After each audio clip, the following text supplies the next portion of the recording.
오늘은 시편 32편입니다. 다윗의 시입니다. 내용을 보면 참회의 시에 해당이 되죠.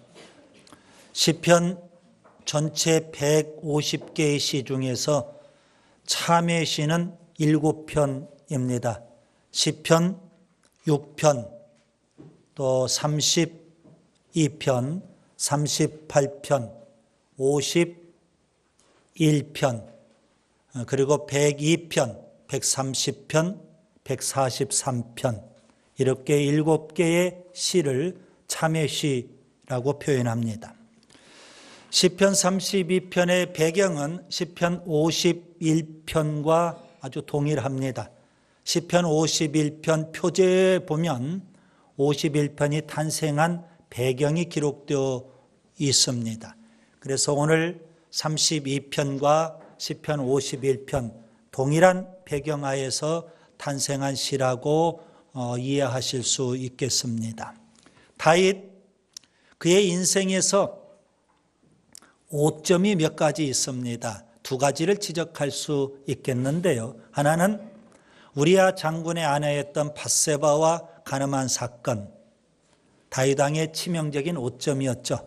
또 하나는 하나님의 뜻을 어기고 인구 조사를 했던 사건, 그것 또한 다윗 왕의 오점이었습니다. 다윗 왕에게는 충직한 장군들이 많았습니다. 그 중에 하나가 우리아 장군입니다. 우리아 장군이 전쟁터에 있었는데 다윗 왕은 그의 아내 밧세바와 간음을 저지릅니다. 그리고 이 사건을 덮기 위해서 우리아 장군을 적진 깊숙이 보내서 전사하게 합니다. 그는 간음죄와 살인죄를 저질렀죠. 우리아 장군이 전사하고 나서 밧세바를 아내로 맞이합니다. 완전 범죄처럼 보였습니다. 그런데 하늘에서 하나님께서 다 지켜보고 계셨습니다. 하나님은 다 아시죠. 나단 선지자를 보내서 다윗 왕의 죄를 아주 신랄하게 지적을 합니다. 그때 다윗은 죄를 변명하거나 핑계대지 않습니다. 죄를 회피하지도 않습니다. 그는 하나님 앞에 철저하게 죄를 회개합니다. 그때 그가 썼던 시가 바로 오늘 32편 그리고 51편입니다. 아마도 51편의 시를 먼저 그가 썼을 겁니다. 그리고 나중에 주님의 사죄함을 받고 나서 32편 오늘 본문을 그가 썼을 거라고 추정합니다. 시편 32편은 참회록을 썼던 성 어거스틴, 아마 여러분이 잘 아실 겁니다. 성 어거스틴이 아주 좋아했던 시로도 알려져 있습니다. 그는 노년에 병상에 누워 있을 때 시편 32편을 써서 벽에 붙여놓고 마지막 순간까지 그 말씀을 깊이 묵상했다고 합니다. 여러분, 오늘 시편 32편을 통해서 저는 세 가지 교훈을 드리려고 합니다. 첫째, 복 중의 복은 사죄의 복입니다. 우리 한번 따라서 하겠습니다. 복 중의 복은 사죄의 복이다. 여러분, 본문 1절과 2절을 보겠습니다. 다윗은 사죄의 복을 노래하고 있습니다. 특히 두 번에 걸쳐서 복이 있다, 복이 있다 그렇게 노래하고 있습니다. 이 지구상에 복을 싫어하는 사람은 아무도 없을 겁니다. 물질의 복, 건강의 복, 장수의 복, 명예의 복, 권세의 복, 가정의 복, 사업장의 복. 우리가 아무리 많은 복을 받았다 할지라도 사죄의 복을 받지 못한다면 어찌 그 사람을 복 있는 사람이라고 말할 수 있을까요? 진정한 복은 사죄의 복입니다. 복 중의 복은 사죄의 복입니다. 바울은 로마서 4장 6절부터 8절에서 오늘 본문 1절과 2절의 말씀을 인용합니다. 그러면서 이 사죄의 복을 칭의의 복이라고 그렇게 묘사하고 있습니다. 로마서 4장 6절에 보면 일한 것이 없이 하나님께 의로 여기심을 받는 사람들의 복이라고 했습니다. 곧 칭의의 복이라는 거죠. 여러분, 사죄의 복은 칭의의 복이 되는 겁니다. 사죄, 죄사함을 받았다. 정죄받지 않았다. 한 걸음 더 나아가 의롭다함을 얻었다. 그래서 칭의의 복이 되죠. 교리적으로 여러분, 죄에는 두 가지가 있죠. 원죄가 있고 자범죄가 있습니다. 원죄는 인류의 조상인 아담으로부터 물려받은 죄입니다. 자범죄는 우리 각자가 지은 죄, 자범죄입니다. 죄 문제에 있어서 사람들이 오해하는 게 있습니다. 대부분 많은 사람들이 오해하는 거 이겁니다. 아담의 죄 때문에 내가 지옥 간다. 그렇게 오해를 하고 있습니다. 잘못된 거죠. 아담의 죄책, 그것은 이미 예수님의 십자가의 공로로 다 용서가 된 겁니다. 그럼 우리가 원죄를 물려받았다고 하는데 그건 뭘까요? 우리가 갖고 있는 원죄는 교리적으로 표현하면 죄의 경향성이라고 합니다. 사람은 태어날 때부터 죄의 경향성을 갖고 태어납니다. 그래서 너무 쉽게 죄를 짓는 겁니다. 죄의 경향성 때문에. 그래서 내가 죄를 지으면 그게 자범죄가 되고 그 죄 때문에 죄값으로 내가 죽고 지옥의 형벌을 받는 겁니다. 아담의 죄 때문에 내가 지옥 가는 것이 아니라 내가 지은 죄 때문에 내가 죽고 지옥에 가게 되는 겁니다. 오늘 본문 1절에 보시면 자범죄를 두 가지로 표현하고 있어요. 허물과 죄, 이렇게 표현할 수 있겠습니다. 바울도 에베소서 2장 1절에 허물과 죄로 죽었던 너희들, 이런 표현이 있어요. 허물과 죄입니다. 허물이란 뭘까요? 해서는 안 될 일을 하는 행위, 이게 허물입니다. 죄는요, 해야 될 일을 하지 않는 행위, 이게 죄입니다. 여러분 잘 구별하셔야 됩니다. 허물은 해서는 안 될 일을 하는 경우, 하지 마라 그렇게 하나님의 명령했는데 그것을 어기는 경우입니다. 죄는요, 해라, 해야 될 일인데 해라 이렇게 하나님께서 명령하셨는데 그것을 하지 않는 경우, 이게 죄가 되는 겁니다. 곧 허물과 죄는 하나님의 말씀, 하나님의 명령에 불순종하는 것을 의미하죠. 하나님은 어떤 분이실까요? 죄 문제와 관련해서 이렇게 표현할 수 있겠습니다. 하나님은 정죄하시고 또 사죄하실 수 있는 권세가 있는 분, 정죄와 사죄의 권세가 있는 분이 바로 하나님이십니다. 마가복음 2장에 이런 사건이 있었습니다. 예수님께서 사람들 앞에 설교를 하고 계시는데 한 중풍병자, 침상에 누워있는 중풍병자를 4명의 친구들이 예수님에게 데리고 왔어요. 황당한 일이 벌어지고 있는 겁니다. 설교하고 계시는데 사람들이 너무 많으니까 그 4명의 친구들이 집 뒤쪽으로 가서 지붕을 뜯고 그 침상을 달아내렸던 겁니다. 그래서 설교가 잠시 중단이 됐어요. 그런데 예수님은 그렇게 침상채 달아내린 그 장면을 보시고 그들의 믿음을 보시고 주님은 이렇게 선언하십니다. 내 죄사함을 받았느니라. 사죄를 선언하셨습니다. 그 자리에 있었던 유대교의 서기관들이 마음속에 생각합니다. 이건 신성모독이다. 하나님만이 죄를 사할 수 있는데 어찌 예수란 자가 지금 죄를 사하느냐? 이건 신성모독이다. 그렇게 생각을 했어요. 예수님은 그걸 다 아셔요. 그들의 생각까지도. 자, 여기 서기관들이 하나는 알고 하나는 몰랐죠. 그들이 알고 있었던 것은 하나님만이 죄를 사하는 권세가 있다는 겁니다. 이건 맞습니다. 그런데 그들이 모르는 건 뭘까요? 예수님이 하나님이시고 예수님이 죄를 사하는 권세가 있다는 것을 그들은 몰랐던 겁니다. 하나님이 어떤 분이시라고요? 정죄와 사죄할 수 있는 권세가 있는 분이십니다. 여러분, 오늘 본문 1절과 2절 다윗이 사죄를 지금 노래하고 있죠. 그런데 여기 세 가지 표현을 여러분이 주목하셔야 됩니다. 사함을 받았다는 표현이 있죠. 그리고 죄가 가려졌다는 표현도 있어요. 그리고 또 하나 더 찾아보셔야 됩니다. 정죄를 당하지 아니한다는 표현이 있어요. 이 세 가지 표현은 다 동일한 의미입니다. 죄사함을 받았다, 그런 의미가 되죠. 여러분에게 묻습니다. 여러분은 죄사함의 복을 받으셨는지요? 세상에 많은 복은 받았다고 자랑하면서도 진정한 복인 이 죄사함의 복, 칭의의 복, 이걸 받지 못했다면 그 인생은 참 불쌍한 거고요. 비참할 수밖에 없습니다. 그 다음에 두 번째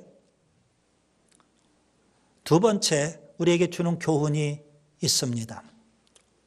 회개 없이 사죄는 없습니다. 우리 한번 따라서 합시다. 회개 없이 사죄 없다. 본문 3절부터 5절을 보겠습니다. 우리가 어떻게 하면 사죄의 복, 죄사함을 받고 의롭다함을 얻을 수 있을까요? 성경은 우리에게 회개와 믿음을 요구하고 있습니다. 바울은요, 열심히 복음을 전했죠. 1차, 2차, 3차 그가 선교 다니면서 복음 전하는 것이 사도행전에 기록되어 있습니다. 3차 선교까지 마무리하고 그가 예루살렘에 올라가면서 그는 에베소 교회 장로들 앞에 이렇게 증언을 합니다. 사도행전 20장 21절에 보면 유대인과 헬라인들에게, 여기 유대인과 헬라인들은 모든 사람을 다 가리키는 거죠. 유대인들과 헬라인들에게 하나님께 대한 회개와 우리 주 예수 그리스도께 대한 믿음을 증언한 것이라. 바울은 회개와 믿음을 강조한 겁니다. 죄를 회개하고 예수님을 믿어야만 우리가 사죄의 복, 칭의의 복을 받을 수 있다는 거죠. 회개가 중요합니다. 회개 없이 사죄가 없기 때문에 그래요. 로마서 3장 23절에 성경은 이렇게 말합니다. 모든 사람이 다 죄인이라는 겁니다. 내가 죄인 아니라고 부정한다고 해서 내가 의인이 되는 거 아니지 않습니까? 성경은 분명, 하나님은 분명 우리 모두가 다 죄인이라고 말씀합니다. 여러분, 죄인이라면 마땅히 죄값을 치르게 되어 있어요. 로마서 6장 23절에 보면 죄의 싹은 사망이라고 했어요. 모든 사람이 다 죄인이고 그 죄 때문에 우리가 다 죽는다는 겁니다.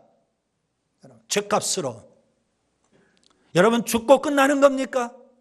이 땅에서 살만이 전부입니까? 아니에요. 히브리서 9장 27절에 보시면 한 번 죽는 것은 사람에게 정해진 것이고 그 후에는 심판이 있다는 겁니다. 죽음 이후에 세상이 분명히 있어요. 천국과 지옥이 있어요. 내가 천국과 지옥을 부인한다고 해서 천국과 지옥이 없는 거 아닙니다. 죄값으로 사람이 죽고 죽음 이후에 주님의 심판을 받아서 지옥의 형벌을 받게 되는 겁니다. 그런 우리들을 구원하기 위해서 독생자이신 예수님 이 땅에 오셨고 우리의 죄를 지고 십자가에 죽으신 줄 믿습니다. 히브리서 9장 22절에 보면 피 흘림이 없으면 사함이 없어요. 죄값으로 내가 죽고 내가 피를 흘려야 되는데 예수님이 대신 내 죄를 지고 십자가에서 피를 흘리신 겁니다. 그래서 우리에게는 사죄의 길이 열리게 된 줄 믿습니다. 회개 없이 사죄는 없는 거예요. 다윗이 범죄한 이후 그는 회개하지 않으려고 했어요. 그때 그가 어떻게 됐을까요? 여러분 본문 3절과 4절을 보시면 하나님은 그를 주의하러 짓누르셨습니다. 그는 신음할 정도로 뼈가 쇠했고요. 여름 가뭄에 마름같이 진액이 다 빠질 정도였습니다. 하나님이 그를 강하게 압박하시는 겁니다. 회개하지 않으니까. 회개하지 않으면 하나님이 이렇게 대적을 하셔요. 여름 가뭄에 마름같이 진액이 다 빠져나가다 바싹바싹 말라서 죽어가는 겁니다. 심지어 뼈까지도 다 쇠할 지경에 놓이게 되는 겁니다. 그런데 본문 5절을 보시면 그가 회개했을 때 하나님은 그의 죄를 다 용서해 주셨어요. 이사야서 1장 18절에 보시면 하나님이 우리에게 이렇게 말씀하십니다. 오라 우리가 서로 변론하자. 너희의 죄가 주홍 같을지라도 눈과 같이 휘어질 것이요 진홍같이 붉을지라도 양털같이 희게 되리라 그랬습니다. 요한일서 1장 9절에 보시면 만일 우리가 우리 죄를 자백하면 그는 미쁘시고 의로우사 우리 죄를 사하시며 우리를 모든 불의에서 깨끗하게 하신다고 했어요. 회개하면 하나님은 다 용서해 주신다는 겁니다. 구약의 선지자들이 한결같이 외쳤던 메시지는 뭘까요? 불순종한 이스라엘 백성, 하나님의 백성이라고 하지만 불순종한 그들을 향해서 회개하라 외칩니다. 회개하고 하나님 앞에 돌아오라는 겁니다. 신약을 열었던 세례 요한, 그가 유대인들에게 뭐라고 외쳤을까요? 회개하라, 천국이 가까이 왔다는 겁니다. 예수님 공생애를 시작하시면서 첫 마디가 바로 회개하라, 천국이 가까이 왔느니라. 회개 없이 사죄 없고요, 회개 없이 천국도 없는 겁니다. 그래서 회개하라, 천국이 가까이 왔다. 주님이 말씀하시죠. 많은 사람들이 회개라는 것을 하려고도 합니다. 그런데 대충 적당히 얼렁뚱땅 구렁이 담 넘어가듯 그렇게 회개 아닌 회개를 하고 회개했다고 생각합니다. 여러분, 회개는 구체적으로 철저히 해야만 됩니다. 바울은 로마서에서요, 예수 그리스도를 믿는 믿음으로 우리가 의롭다함, 칭의의 복을 받게 된다고 믿음을 강조했어요. 예수 믿는 믿음을. 그것을 이신칭이라고 하죠. 믿음으로 의롭다함을 얻는다. 여러분, 이 이신칭의의 진리는 바울이 고안해낸 진리가 아닙니다. 바울이 만들어낸 교리가 아니에요.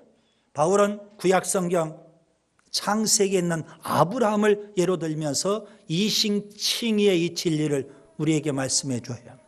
창세기 15장 6절에 보시면 아브라함이 여호와를 믿으니 여호와께서 이를 그의 의로 여기시니라.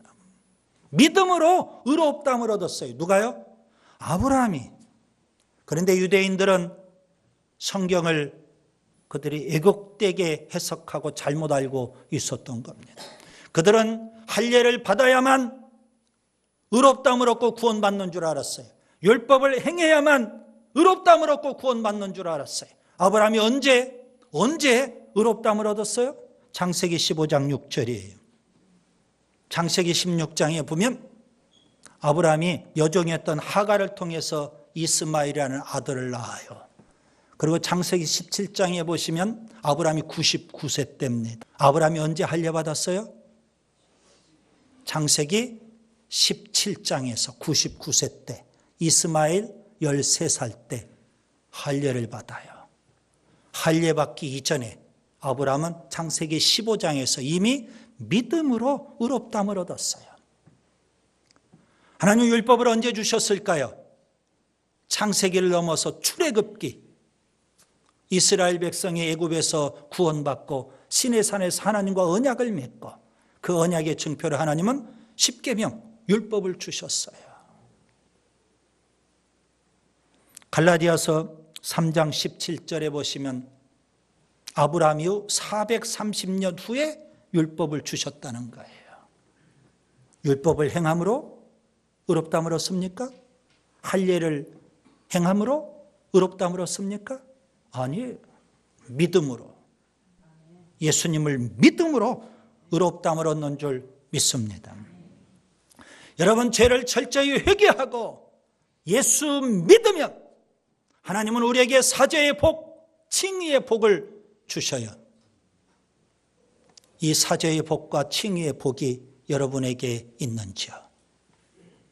회개 없이 사죄는 없어요.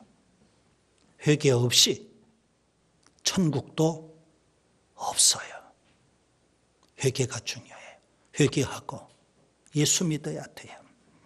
그 다음에 세 번째, 사죄의 복은 세 가지입니다.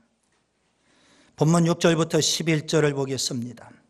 회개한 사람에게 하나님께서는 구체적으로 사죄의 복 세 가지를 주셔요.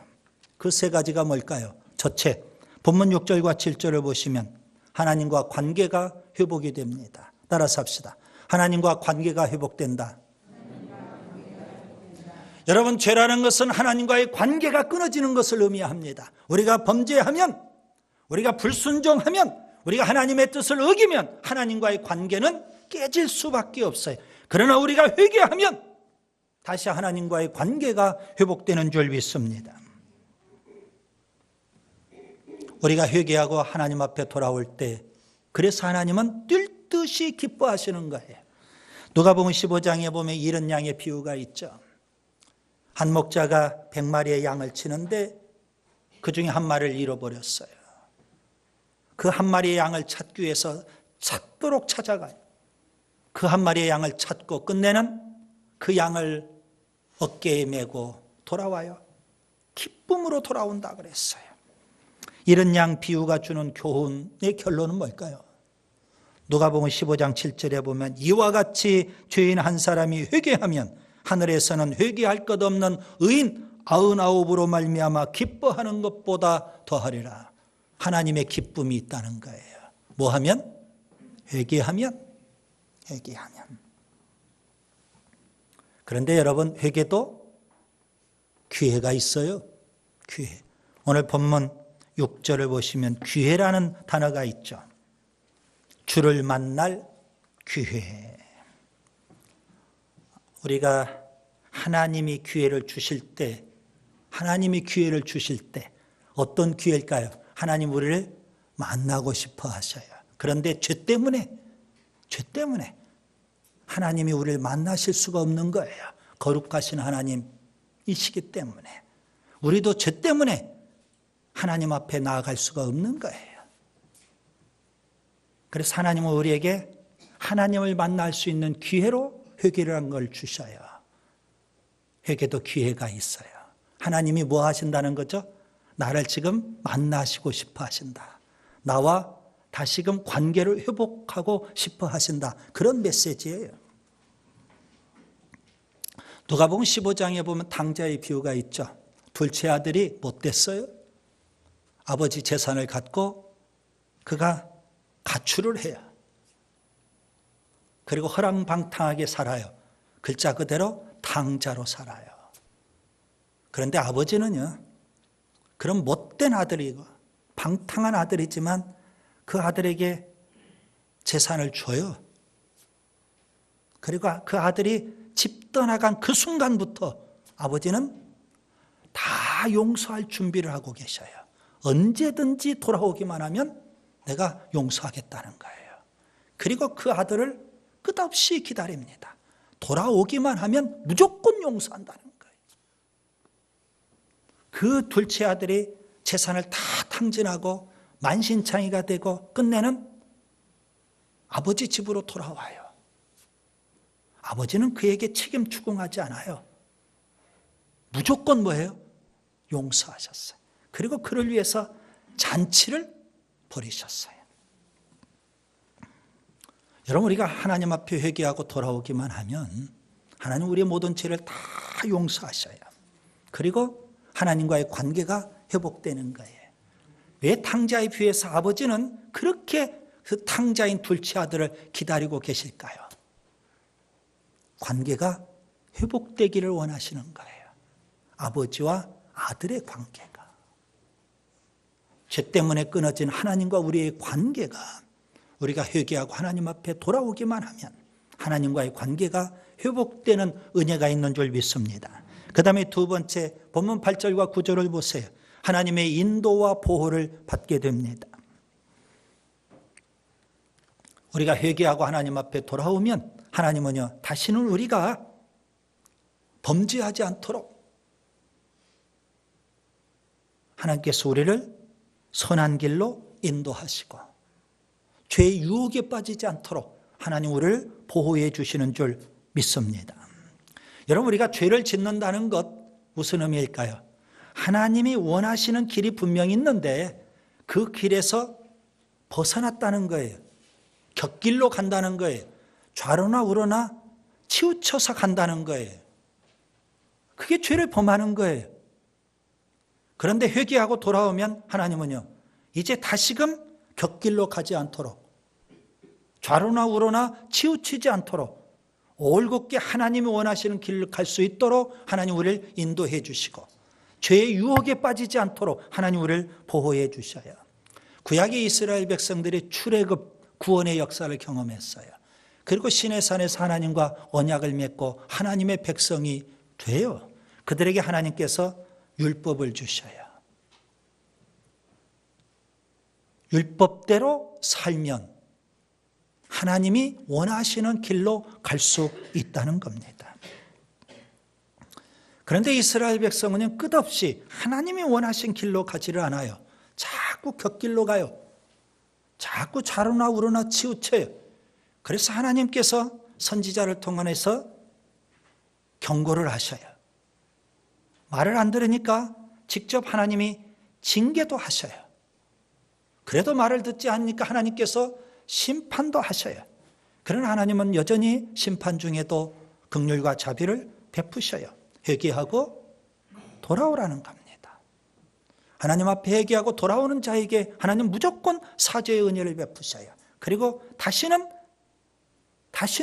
죄에 빠지지 않도록 하나님이 인도하시고 보호해 주셔요.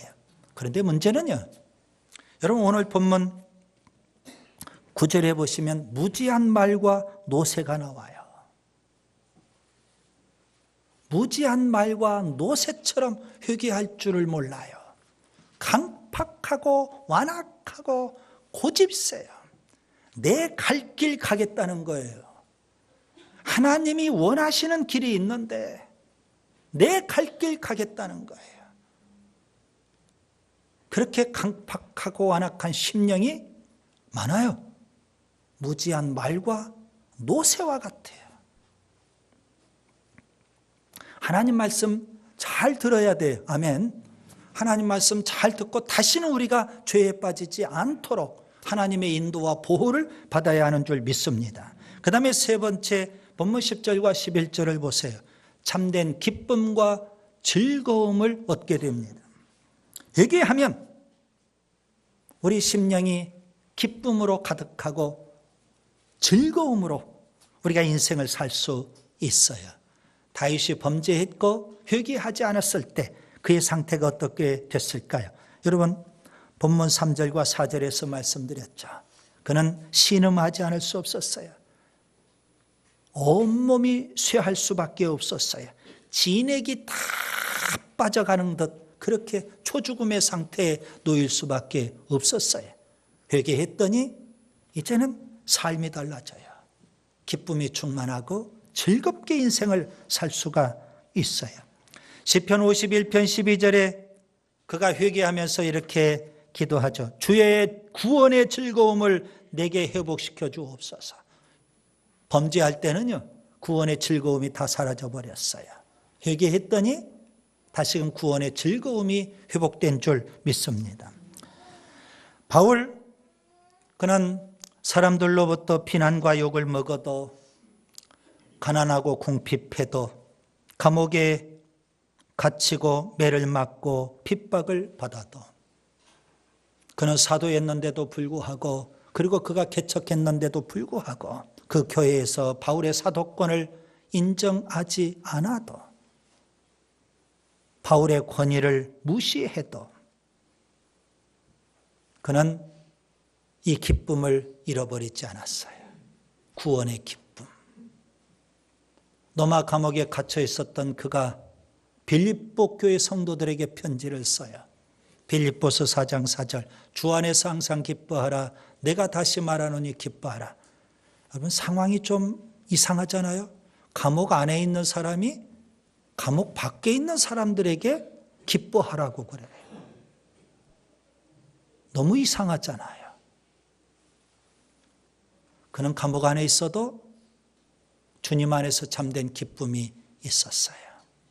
여러분, 이것이 바로 사죄가 주는 우리에게 복이에요. 저는 세 가지를 말씀을 드렸어요. 하나님과의 관계가 회복이 되고요. 하나님의 인도와 보호를 받게 되고요. 구원의 기쁨과 즐거움을 누릴 수 있어야. 이제 말씀을 정리합니다. 시편 32편은 참회 시예요. 시편 51편과 그 배경은 동일해요. 우리야 장군의 아내 밧세바와 간음한 이후 완전 범죄를 꿈꾸었지만 하나님께서 나단 선지자를 통해서 그의 죄를 신랄하게 지적하셨어요. 그는 하나님 앞에 회개했고 사죄의 은혜를 받았고 그리고 시편 32편 오늘 참회 시를 쓰고 있는 거예요. 세 가지 교훈을 여러분에게 드렸어요. 첫째, 복 중의 복은 사죄의 복입니다. 세상의 다른 그 많은 복을 우리가 받아 누려도 사죄의 복을 누리지 못한다면 불행한 거예요. 두 번째, 회개 없이 사죄는 없어요. 회개 없이 사죄의 복을 누릴 수는 없어요. 사죄의 복은 뭘까요? 하나님과의 관계가 회복이 되는 거예요. 하나님의 인도와 보호를 받을 수 있어요. 그리고 구원의 기쁨과 즐거움을 누리며 살 수 있어요. 사죄의 복 듣고 끝나면 안 돼요. 듣고 끝나면 아무 의미가 없어요. 철저히 회개하고 주님의 용서를 받는 우리가 될 수 있기를 바랍니다.